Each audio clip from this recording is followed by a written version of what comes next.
එල්වින් සිල්වට අභියෝග කරනවා. ඔය ඉන්න මල්පැල ඔක්කොටම අභියෝග කරනවා. පුළුවන් නම් කියපල්ලා.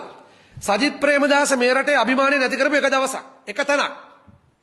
සජිත් ප්‍රේමදාසගේ ඉංග්‍රීසි වලට ගැහුවා. සජිත් ප්‍රේමදාස මිනිස්සුන්ට උදව් කරනවට ගැහුවා. සජිත් ප්‍රේමදාසට කරන්න පුළුවන් නින්දා පහස සියල්ල කරා. හැබැයි සජිත් ප්‍රේමදාස කවදාවත් මේ රටේ අභිමානය නැති විදිහට වැඩ කරලා නැහැ. අපි ඇස් දෙකින් දකින සාක්ෂි ඔය ආණ්ඩුවේ උදවිය හම්බෙලා විපක්ෂ නායක කාර්යාලයට එනවා තානාපතිවරු. විදේශීය නායකයන් විදේශ ආයතන නියෝජිතයන් ඔවුන් එක්ක සාකච්ඡා කරනකොටවත් වගකීමෙන් කියන්නේ සජිත් ප්‍රේමදාස කවදාවත් මේ රට පල්ලෙහාට දාලා කතා කරන්නේ නැහැ. අඩුම තරමේ මේ රටේ මේ වෙලාවේ මේ කරන ආණ්ඩුවවත් පල්ලෙහාට දාන්නේ නැහැ. ඒ තමයි ඔහුගේ තියෙන වැදගත්කම. සජිත් ප්‍රේමදාසගේ වැදගත්කම.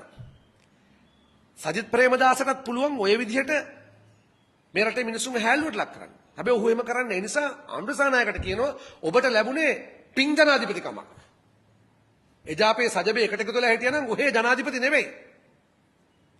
ඔබට ලැබුණේ සුළුතර ජනාධිපතිකමක්. ඊට පස්සේ රැල්ලට පාර්ලිමේන්තුවට ගියපු එක වෙනම එකක්. අර ඔබතුමා කියපු පාපිසි ටික. ඒ නිසා මීටරේ හෘද සාක්ෂියෙන් වැඩ කටයුතු කරන්න.